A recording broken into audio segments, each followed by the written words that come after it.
Hello friends, this is करण। आज का जो नेक्स्ट हमारा सेशन है, टॉपिक है, वो है legislative procedures in parliament.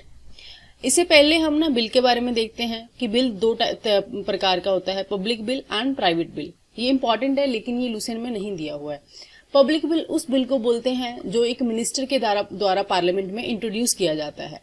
Private member उसको बोलते हैं जो एक मेंबर के द्वारा, सिर्फ मेंबर के जो मेंबर होता है, मिनिस्टर नहीं, मेंबर के द्वारा प्राइवेट इंट्रोड्यूस किया जाता है बिल।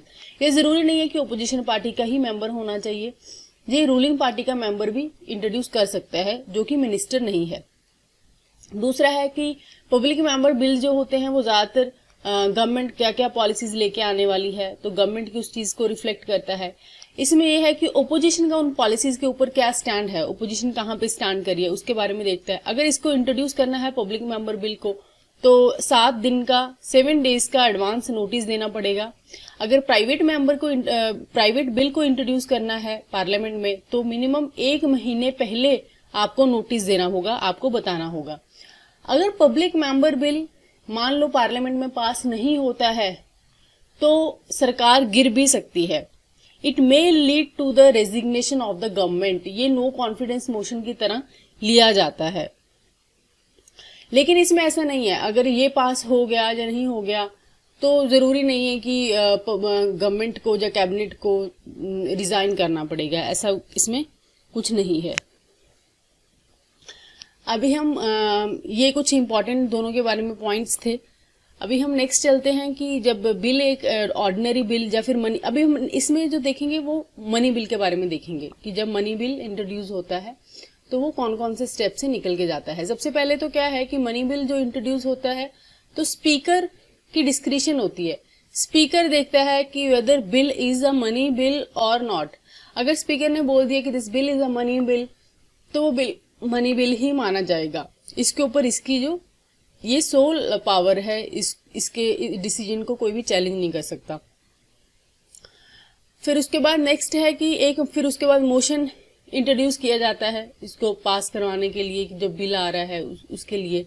उसके बाद में ये जिस भी कैटेगरी का बिल है उस तरह प्रकार की सिलेक्ट जो कमेटी होती है उस कमेटी के पास में भेज दिया जाता है। उसको पास होने के बाद फिर बिल को जब एक हाउस में पास होता है फिर दूसरे हाउस में भेजा जाता है बिल को। फिर उसके बाद प्रेसिडेंट की असेंट ली जाती है। ये एक मोटे मोटे पॉइंट बता रखे हैं। उसके बाद में जो मेन इंपॉर्टेंट पॉइंट्स हैं वो है money bill and financial bill.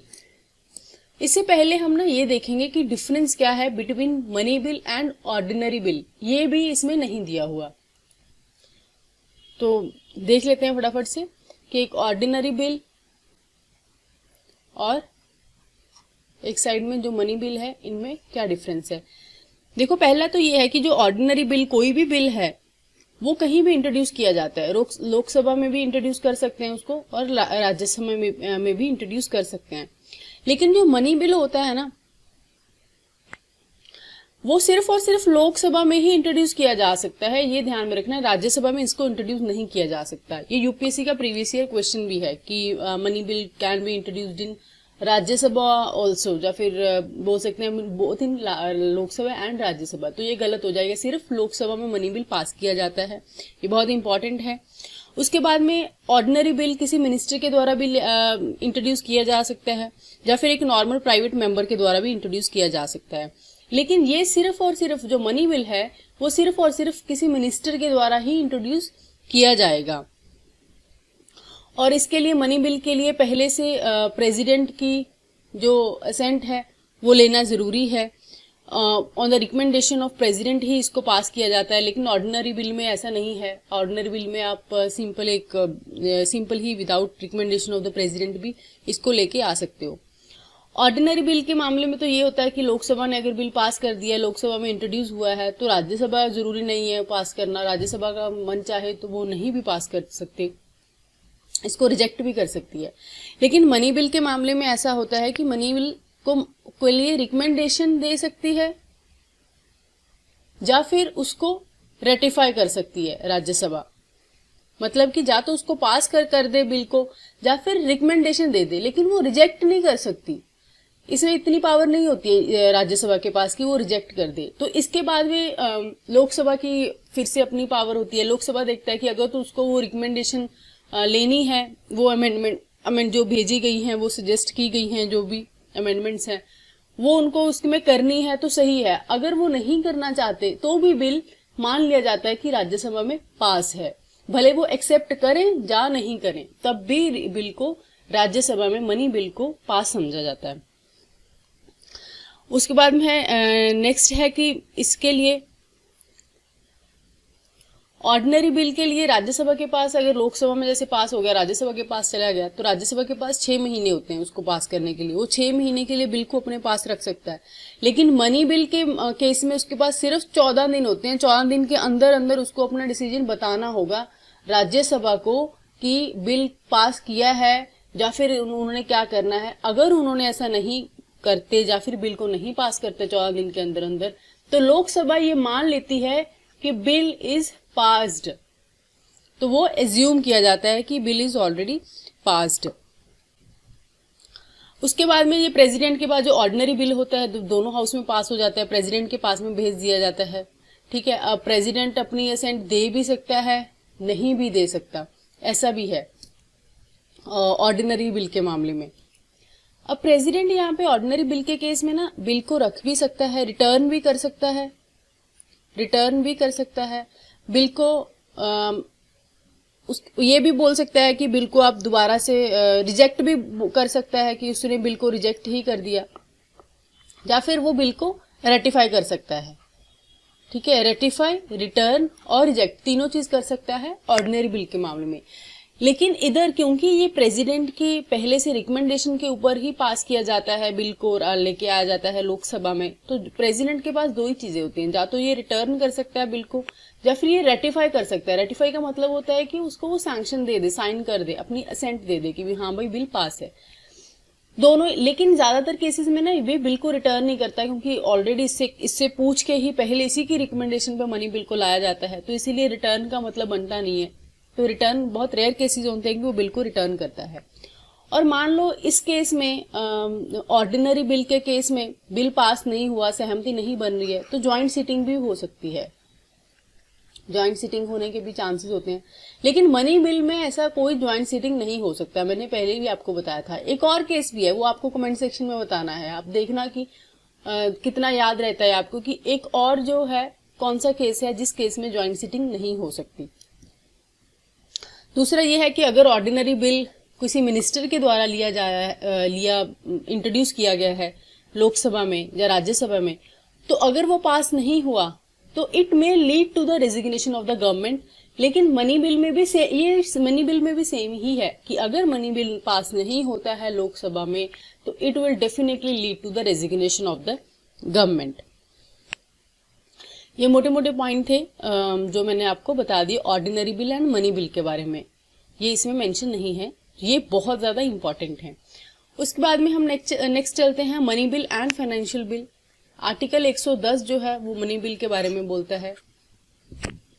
तो मनी बिल वो होता है जिसमें कोई भी इम्पोज कर सकते हो आप किसी भी तरीके के टैक्स को, अबॉलिश कर सकते हो, रिमिशन कर सकते हो, ऑल्ट्रेशन कर सकते हो in the regulation of the any tax. Regulation of borrowing of money जो है गवर्नमेंट का, वो भी इस बिल के थ्रू किया जा सकता है। इसका जो कस्टडी है कि मनी बिल निकलवाया जाएगा वो कंसोलिडेशन फंड ऑफ इंडिया ही है। इसके थ्रू एक एप्रोप्रिएशन बिल के through consolidated fund of India से मनी को निकाला जाता है। कि काफी यहाँ पे हौच पौच हो गया, मैंने ऊपर ही लिख दिया इसके। ये मैंने ऑलरेडी बता दिया कि एप्रोप्रिएशन बिल होता है, उसके थ्रू मनी को कंसोलिडेटेड फंड ऑफ इंडिया से लिया जाता है। कितना एक्सपेंडिचर हो रहा है और कितना मनी आ रहा है, कितना रिसीट ऑफ द मनी हो रहा है गवर्नमेंट में, पब्लिक अकाउंट्स में कितना मनी आ जा रहा है, ये सब चीजों के लिए इस बिल को लाया जाता है। इसके बिल के थ्रू ये ऑडिट किया जाता है। उसके बाद में है कि passing of the money bill. Money bill को राज्यसभा में नहीं इंट्रोड्यूस किया जा सकता है, लोकसभा में ही इंट्रोड्यूस हो सकता है, ये हमने देख लिया। जब लोकसभा में बिल पास हो जाता है फिर ये राज्यसभा के पास चला जाता है एंड स्पीकर जो है ये डिसाइड करता है, वो सर्टिफिकेट देता है कि bill is the money bill और नॉट। राज्यसभा ने अगर बिल रिजेक्ट कर दिए, राज्यसभा के पास 14 दिन होते हैं, वो बिल को रिटर्न कर सकते हैं विद सम रिकमेंडेशंस और या फिर रिजेक्ट कर सकते हैं। वे सेम पॉइंट्स है, मैंने आपको ऑलरेडी बता दिए हैं। 14 दिन के अंदर अंदर अगर बिल वो कुछ काम नहीं करते बिल के ऊपर, तो बिल को राज्यसभा के द्वारा लोकसभा के द्वारा पास कंसीडर किया जाता है कि ये बिल पास हो गया है। उसके बाद में नेक्स्ट हम चलते हैं, आगे है कि स्पीकर, सिर्फ 2 केसेस में ही स्पीकर की जो है वो कंसेंट नहीं ली जाती कि बिल इज मनी बिल और नॉट। एक तो वो कि वो फाइनेंशियल बिल होता है, उसमें जो मनी बिल वाली चीजें हैं सिर्फ जो मनी बिल में ही इंट्रोड्यूस होती है, सिर्फ वही नहीं होती, अदर चीजें भी, अदर मैटर्स के रिलेटेड भी चीजें जो है उसमें डाली हुई हैं। सेकंड है जब बिल एक ऑर्डिनरी बिल होता है। आगे है ज्वाइंट सिटिंग। ज्वाइंट सिटिंग वही होता है कि जब 6 महीने के लिए बिल इधर 6 महीने से ऊपर हो जाए टाइम, ना ही लोकसभा के ऊपर और राज्यसभा में वो बिल पास ना हो एंड वो इम्पोर्टेंट बिल हो, तो उस केस में ज्वाइंट सिटिंग होता है। ये प्रेसिडेंट समन करवाता है, लेकिन इसका जो चेयर करता है बिल को वो होता है स्पीकर।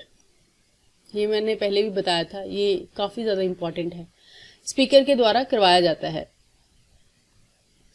और ये किस केस में करवाया जाता है वो नीचे आ गया कि बिल जो है एक हाउस के द्वारा रिजेक्ट कर दिया जाता है, या फिर 6 महीने से ऊपर का समय हो गया है तो बिल को इंट्रोड्यूस हुए तो, लेकिन बिल के ऊपर कोई भी काम नहीं हुआ है। आगे है स्पीकर ज्वाइंट सिटिंग के ऊपर प्रिजाइड करता है। In the absence of speaker deputy speaker करता है।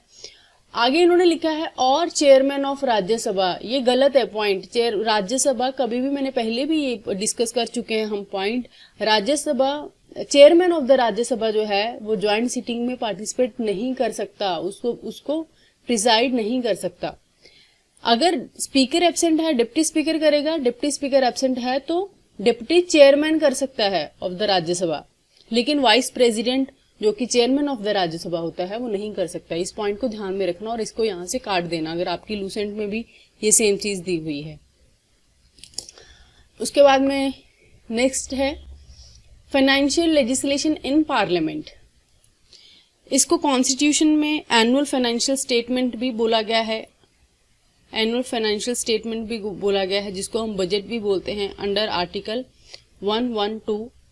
इसमें गवर्नमेंट ने कितना एक्सपेंडिचर किया है, कितना गवर्नमेंट के पास आया है, पैसा आया है, कितना एक्सपेंडिचर हो गया है, और गवर्नमेंट के आगे कौन कौन से प्रोजेक्ट हैं, कितना एक्सपेंडिचर और करना है, वो सारा जो फाइनेंशियल रिलेटेड मैटर होता है वो हमें पता ही है, वो एनुअल फाइनेंशियल स्टेटमेंट में किया जाता है। एस्टिमेट ऑफ एक्सपेंडिचर होगा, ये आप सब पढ़ लेना, लेकिन ये प्रीलिम्स में स्टेट एग्जाम में ऐसे यहाँ से क्वेश्चन नहीं आ सकता। और जो estimate related to the expenditure होता है वो charge from consolidated fund of India होता है। ये चार्ज अपॉन मैंने आपको काफी बार बता दिया कि अगर चार्ज अपॉन है तो उसके ऊपर मतलब पार्लियामेंट वोट नहीं कर सकता, लेकिन अगर मेक फ्रॉम होता है ना, charge from and make from ऐसे कुछ करके होता है, तब होता है वोटिंग, तो स्पेशली मेंशन भी होता है साथ में। उसके बाद में नेक्स्ट में है कि राज्यसभा जो है प्रेसिडेंट की कंसेंट के बिना, रिकमेंडेशन के बिना कोई भी डिमांड फॉर ग्रांट नहीं कर सकते, ये यहाँ पे एक एक्सेप्शन है। और डिमांड फॉर ग्रांट ना राज्यसभा भी नहीं कर सकता, लेकिन वो डिस्कस जरूर कर सकता है उसको। और उसके बाद नेक्स्ट है कि जो कमेटी ऑन एस्टिमेट होती है, फिर उसके बाद में पब्लिक अकाउंट्स कमेटी होती है, committee on estimates and public accounts committee, ये सब चीजों को जो एग्जामिन करता है controller and auditor general of India करता है। वो मैंने आपको controller and auditor general of India वाले चैप्टर में बहुत डिटेल में बताया था कि ये किस तरीके से करता है, कितना मनी गवर्नमेंट ने अलॉट किया था, टोटल मान लो 100 करोड़ अलॉट हुआ है तो ये देखेगा कि 100 करोड़ अलॉट हुआ था, कितना पैसा कहाँ पे लगा है, 100 करोड़ का 100 करोड़ वो कॉन्ट्रैक्टर ने लगाया भी है या नहीं लगाया, या फिर कहाँ पे लगाया, ये सब जो हिसाब किताब है एक्सपेंडिचर का वो कैग देता है। कैग की रिपोर्ट यहाँ पे डायरेक्टली लिखा हुआ है कि पार्लियामेंट के सामने रखी जाती है कैग की रिपोर्ट। कैग अपनी रिपोर्ट जो है वो पार्लियामेंट में देता है, लेकिन नहीं पार्लियामेंट कैग डायरेक्टली नहीं रिपोर्ट अपनी पार्लियामेंट को दे सकता। ये भी पॉइंट गलत है, क्योंकि ये यूपीएससी में ये भी पूछा जा चुका है। कैग अपनी रिपोर्ट सबमिट करता है प्रेसिडेंट को,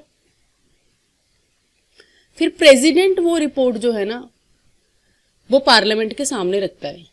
ये ऐसे घूम के आती है रिपोर्ट, कैग से प्रेसिडेंट, प्रेसिडेंट से पार्लियामेंट। ठीक है, ये कुछ पॉइंट्स हैं। ये स्टेट एग्जाम के लिए इतनी इंपॉर्टेंट चीजें नहीं है, जो चीजें बहुत ज्यादा इंपॉर्टेंट है वो मैंने आपको स्ट्रेस दे के सारी बता दी हैं। उसके बाद में अभी हम नेक्स्ट सेशन में पार्लियामेंट्री जो टर्म्स हैं, जैसे ये काफ़ी चीज़ें रह गई हैं कि प्रिविलेज मोशन क्या होता है, स्टार्ड मोशन क्वेश्चन क्या होता है, ये सब चीज़ें अभी हम नेक्स्ट वाले उसमें सेशन में पढ़ेंगे। तो होप आपको वीडियो अच्छी लगी होगी। प्लीज़ वीडियो को, चैनल को लाइक एंड सब्सक्राइब जरूर करना, शेयर भी जरूर करना अपने फ्रेंड्स के साथ में। तो आज का सेशन यहीं तक है। Thank you so much.